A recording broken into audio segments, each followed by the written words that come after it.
હવે નવસારીમાં ટોટલ મતદારની વાત કરીએ કે કયા સમાજનું સૌથી વધારે પ્રભુત્વ છે। નમસ્કાર દર્શક મિત્રો, દક્ષિણ ગુજરાતની નવસારી લોકસભા બેઠક ઉપર ભારતીય જનતા પાર્ટીએ જ્યારે પહેલી યાદી જાહેર કરી ત્યારે પહેલી યાદીની અંદર CR પાટીલને ચોથી વખત રિપીટ કરી દેવામાં આવ્યા હતા। CR પાટીલ નવસારી બેઠક ઉપરથી છેલ્લી 3 લોકસભાથી સતત જીતતા આવ્યા છે અને તેમાં પણ 2019માં તો એમણે ઐતિહાસિક જીત મેળવી હતી। અત્યાર સુધીમાં કોઈ સાંસદે આટલી લીડ મેળવી હોય એવું ઇતિહાસમાં બન્યું નથી। આખા દેશમાં સૌથી વધારે લીડ મેળવનારા સાંસદ CR પાટીલ બન્યા હતા। તો બીજી તરફ CR પાટીલની સામે કોણ ઉમેદવાર મૂકવો એ બાબતમાં કોંગ્રેસ ઘણા સમયથી અસમંજસમાં હતી અને ઉમેદવારો જાહેર તે વખતે નહોતા કરવામાં આવતા, પરંતુ છેલ્લી ઘડીએ નૈશદભાઈ દેસાઈને CR પાટીલની સામે મેદાનમાં ઉતારવામાં આવ્યા। તો આ નવસારી લોકસભા બેઠક વિશે અમે તમારી સાથે વાત કરીશું। મારું નામ રાજેશ શાહ છે અને તમે જોઈ રહ્યા છો ખબરછે.com।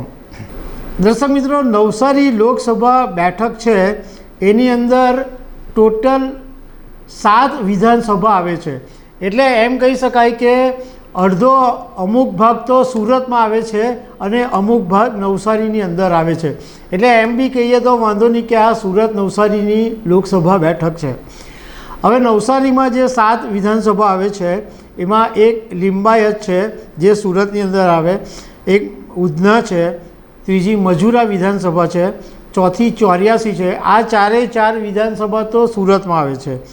બીજી જે છે 5મી એ જલાલપોર છે, એક નવસારી છે અને એક ગણદેવી છે। હવે આ જે 7 વિધાનસભા છે એમાં ગુજરાત વિધાનસભા 2022ની જ્યારે ચૂંટણી થયેલી ત્યારે આ 7 વિધાનસભા બેઠકો ભાજપના કબજામાં હતી।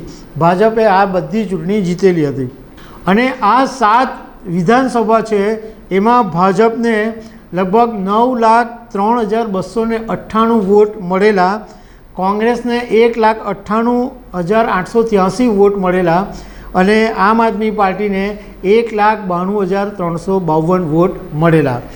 જ્યારે ગુજરાત વિધાનસભા 2022ની ચૂંટણી હતી ત્યારે આમ આદમી પાર્ટી મેદાનમાં હતી અને એક ત્રીજા મોરચા તરીકે ખાસ્સું એવું વર્ચસ્વ પણ જમાવેલું, પરંતુ લોકસભા 2024ની ચૂંટણીમાં આમ આદમી પાર્ટીએ આખા ગુજરાતમાંથી માત્ર ઇન્ડિયા ગઠબંધન હેઠળ 2 ટિકિટ પર ચૂંટણી લડી રહ્યું છે, એક ભરૂચ અને બીજું ભાવનગરની અંદર।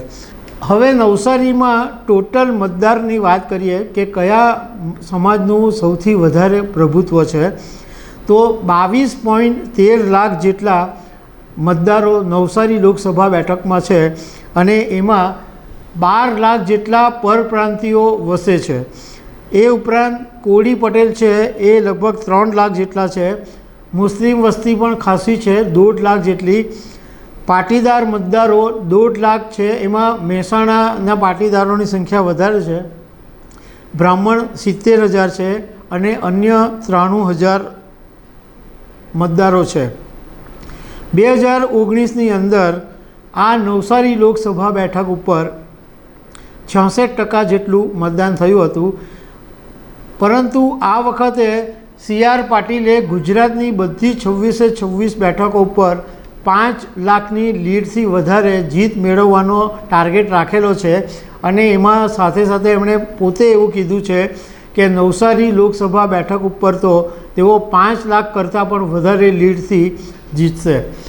હવે થોડુંક એમના એજ્યુકેશન વિશે વાત કરી લઈએ તો CR પાટીલ ITIનું ભણેલા છે, જ્યારે નૈશદભાઈ દેસાઈ MA LLB થયેલા છે।